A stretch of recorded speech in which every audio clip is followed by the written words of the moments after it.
खान आज सावता बाबांची पुण्यतिथी आहे ना, मग आपण थोडंसं त्यांचं चरित्र पाहण्याचा प्रयत्न करू की त्यांनी आपल्या जन्माला सफलता कशी मिळवून दिली. नामदेवराय वर्णन करतात अभंगामध्ये, धन्य ते आरण रत्नाचिती खान, जन्मला निधान सावता तो, सावता सागर प्रेमाचे आगर, घेतला अवतार माळ्या घरी, धन्य त्याची माता धन्य त्याचा पिता, साठविला दाता त्रैलोक्याचा, आणि शेवटी म्हणतात नामा म्हणे त्यांचा जन्म सफल झाला, वंश उद्धारिला माळियाचा. आज सावता महाराजांची पुण्यतिथी आहे. संत सावता महाराजांचा जन्म, त्यांचे मूळ पुरुष असणारे देऊमाळी, लक्ष देऊन ऐका बरं का. सावता महाराजांचं गाव आरण नव्हतं, मूळ पुरुषांचं गाव होतं औसा, औशे बरं का. आणि त्या औशाला दुष्काळ पडला होता, आणि दुष्काळ पडल्यामुळं हे सगळे अरण्यात राहायला गेले. आणि अरण्यात राहायला गेल्यानंतर तिथं एक वस्ती तयार झाली, त्याचं नाव आरण असं पडलं बरं का. आरण भेंडी असं म्हणतात ना, सोलापूर जिल्हा म्हाडा तालुका. आणि ते देऊमाळी यांना 2 मुलं होते, त्यामधले परसोबा, आणि त्या परसोबाच्या पोटी सावता बाबांचा जन्म झाला. संत सावता महाराजांच्या आईवडिलाला मूलबाळ नव्हतं बऱ्याच दिवस, बऱ्याच दिवस मूलबाळ नव्हतं. म्हणून पांडुरंगाकडे गेल्याच्या नंतर, देऊमाळी हे पंढरपूरचे पांडुरंगाची वारकरी होते बरं का. संत सावता बाबांच्या घरची वारकऱ्याचीच परंपरा आहे या, पंढरपूरच्या पांडुरंगाची वारी करायची ते. आणि अशा कुळामध्ये सावता बाबांचा जन्म झाला. हे दोघं तर वारी करत होते, पण कूस पवित्र झालेली नव्हती ना, मग चिंता वाटत होती का याच्यानंतर आता वारी कोण करणार आहे. पण देवाकडं काही मागायचं नाही असं तर काही लोकांचं ठरलेलं असतं बघा. आपण देवाकडं काय मागणार, कारण घरच्याचा धाक होता तसा, देवाकडे गेलं की काही मागायचं नाही, बरोबर आहे का नाही. आता घरचे म्हणतात गेलती देवाला, मग काही मागितलं का नाही, मग निश्चित थोबड घेऊन गेली का, बरोबर आहे का नाही, असे म्हणतात. काही मागायचं नाही, मिळवायचं नाही, मग कशाला गेली होती. पण साधू संतांचं जीवन उलट होता, काही मागायला गेल्यानंतर काही मागायचं नाही, असं असेल तर मी तुला घेऊन जातो.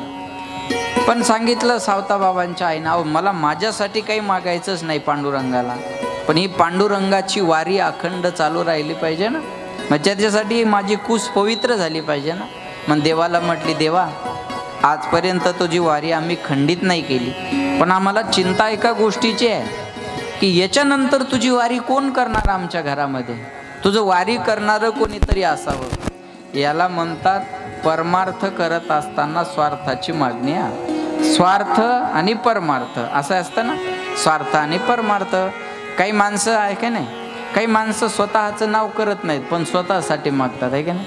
काही महाराज म्हणतात मला काही नको, कलाकाराचं तेवढं पहा, मग यायला 1.5 लाख द्यावं लावतो, मग लाजकाचं यायला 2 देणंच आहे ना, बरोबर आहे का नाही. ऐका, लक्ष चुकवणे दे हरी. आणि मग भगवंताच्या कृपेनं सावता बाबांचा जन्म झाला बरं का. संत सावता बाबांचा जन्म झाला. असं सांगतात, ज्या ठिकाणी जन्म झाला त्याचं वर्णन नामदेवराय करतात, ते गाव धन्य आहे. धन्य ते अरण रत्नाचिती खान, त्या गावाला धन्यवाद देतात बरं का. काही काही गाव धन्य असतात ना, आहे का नाही, काही काही गावाला धन्यता देतात ना. पवित्र ते कुळ, पावन तो देश, जेथे हरीचे दास जन्म घेते. सावता बाबांनी समाजाला कर्माचा सिद्धांत शिकवला बरं का. तुम्ही जिथं कुठं राहत असाल, तुम्ही तुमचं कर्म चांगलं करणं गरजेचं आहे. लक्ष देऊन ऐका बरं का. आपल्या कर्माशी आपण प्रामाणिक असलं पाहिजे. आपल्या एखादा शिक्षक असेल, ऐका बरं का, तर त्याने शाळेतल्या मुलाला व्यवस्थित शिकवणं ही त्याची भक्ती आहे. ऐका, माझ्याकडे लक्ष द्या. तुम्ही शेतात मजुरीला जा कामाला, 300 रुपये तर रोज असेल. आमच्या गावाकडे आता 300 रुपये रोज आहे बायांना, बरोबर आहे का नाही. तुम्ही शेतात गेल्यानंतर 300 रुपयापेक्षा रुपया कमी घेऊ नका. निंदायला जाताना, तुमच्या इकडे निंदन म्हणतात का, खुरपणं, मग खुरपायला गेले 300 रुपये रोज घ्या तुम्ही, तुमचा हक्क आहे तो. 300 रुपये रोज घ्या, पण पुढं पात घेऊन जाणाऱ्या बाईला दगड मारू नका. नाही कळलं का तुम्हाला. हां, जी आपल्या पुढं गेली ना खुरपत खुरपत, तिला दगड मारून मागं ओढू नका. मग हे बरोबर नाही आहे का नाही. मग त्या कामाशी आपण प्रामाणिक राहणं. नाही तर जी जास्त काम करायला लागली तिला दगड मारतात बाया. माय माय माय माय माय माय जस काय वावरच नावावर होणार आहे तुया. ती आता वावराचा संबंध नाही ना तुला, 300 रुपयाचा संबंध आहे ना, बरोबर आहे ना. मग ते काम प्रामाणिकपणे करणं ही भक्तीच आहे. हा कर्म सिद्धांत सावता बाबांनी महत्वाचा समाजाला दिला बरं का. आपल्या कर्मामध्ये आपण प्रामाणिक असलं पाहिजे, बरोबर आहे का नाही. भजन करण्यासाठी काही लेकरं बाळ सोडायची गरज नाही. महाराज म्हणले आसोनी संसारी जिवे वेगू करी, वेदशास्त्रो भारी बाह्या सदा. तुम्ही तुमच्या कामामध्ये राहा, पण कामामध्ये काम काही म्हणा राम राम. हा सिद्धांत महत्वाचा दिला तो सावता बाबांनी. त्यांनी सांगितलं आमच्या शेतातला कांदा मुळा भाजीच आमचा पांडुरंग. कांदा मुळा भाजी, कांदा मुळा भाजी, कांदा मुळा भाजी, कांदा मुळा भाजी, अवघी विठाई माझी, अवघी विठाई माझी, भाजी अवघी विठाई माझी. लसूण मिरची कोथिंबिरी अवघा झाला माझा हरी. आपल्या कांद्याच्या रोपाला पांडुरंग म्हणून सांभाळलं, मिरचीला पांडुरंग म्हणून सांभाळलं, बरोबर आहे का नाही. कोथिंबिरीला पांडुरंग म्हणून सांभाळलं, बरोबर आहे ना. ऐका, याचा अर्थ आहे कर्माला देव मानलं, कर्माला ईश्वर मानलं. कर्मण्येवाधिकार असते आणि पुन्हा फळाची अपेक्षा नाही केली. मा फलेषु कदाचन. कर्म करत राहा, फळाची अपेक्षा करू नका. हा सिद्धांत प्रामुख्याने सावता महाराजांच्या चरित्रातून आपल्याला पाहायला मिळतो बरं का. कर्म करा पण फळाची अपेक्षा करू नका. देव जसं ठेवल तसं राहा. आजचा दिवस आपल्याला कर्म करून जर असा दुःखाचा पदरात पडला तर ईश्वराची इच्छा माना. कधी कधी वाईट कर्म करून जर चांगलं झालं तर ती पण ईश्वराची इच्छा माना. हा पण कोणे दिवशी बैसोनी हत्तीवर आणि गाडी पंक्चर झाली तर चालत बी जावं लागतं, बरोबर आहे ना.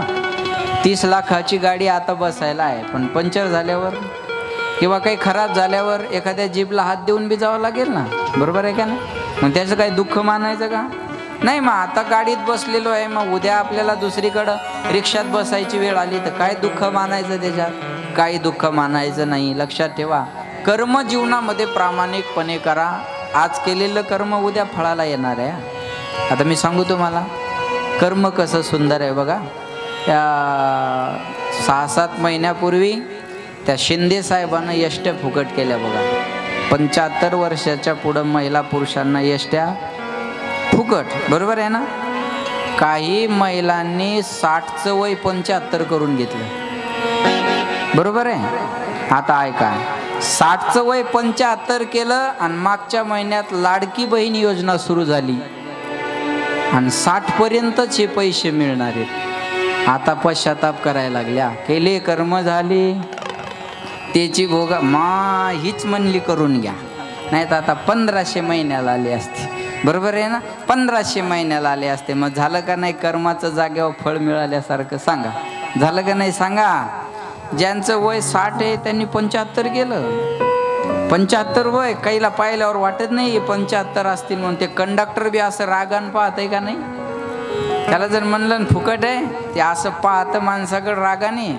पण पुन्हा ती बाई जर अशी असली डेंजर तर म्हणते तू एका बापाची एसटी काय, तुला कार्टावर दिसे ना का. कार्टावर 75 आहे ना, तुला बाकीचं काय करायचं, बरोबर आहे का नाही. लक्ष देऊ नाही का. पण तेव्हा वय वाढून घेतलं आणि आता ही लाडकी बहीण योजना सुरू झाली. बरं आयाला आता बायाला काही जास्त बोलायचं कामच नाही रे. सगळ्या एकनाथ शिंदेच्या बहिणी झाल्यात, मुख्यमंत्र्याच्या बहिणी झाल्या सगळ्या, बरोबर आहे का नाही सांगा. कर्माला प्रामाणिकता असणं गरजेचे आहे. लक्षात ठेवा, प्रामाणिक नाही ना माणसं राहत आहे का.